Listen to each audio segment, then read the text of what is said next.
Hey guys, aujourd'hui on est là pour le 5e épisode de Mage Review. Aujourd'hui on va parler d'un des hommes les plus aigris du monde du jeu vidéo, avec un god complexe et qui manque cruellement de mélanine. On parle bien sûr du Giga Chad, le tueur de dieu, Kratos.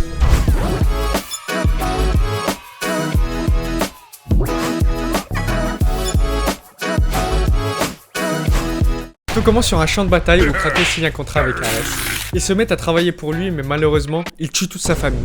Kratos, qui en a marre des caprices des dieux grecs, armé de son attitude plus aiguisée que ses lames du chaos, il part en mode Hulk version spartiate, détruisant tout sur son passage.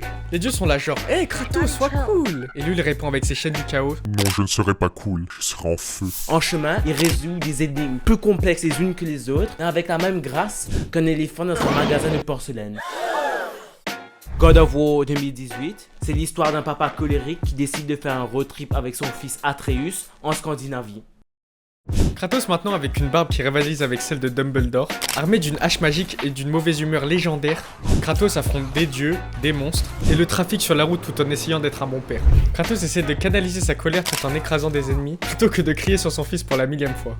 Donc maintenant, nous allons vous citer les points qui nous ont le plus plu dans ce jeu. Donc en premier, nous avons l'évolution du personnage. Dans la trilogie, Kratos était en colère à cause de tout, que ce soit son café froid ou de son pantalon qui était trop serré. Alors que maintenant, il est en colère à cause de son fils et des frais de scolarité qu'il doit payer envers les dieux.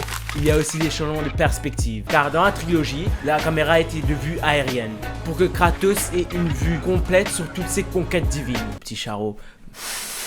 En 2018, la caméra est passée à l'épaule, parce que Kratos a compris que les selfies avec des titans, c'est bien plus cool.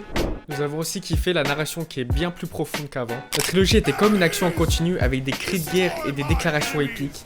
Mais en 2018, les graphismes sont tellement bons, comme vous pouvez le voir sur la barbe de Kratos.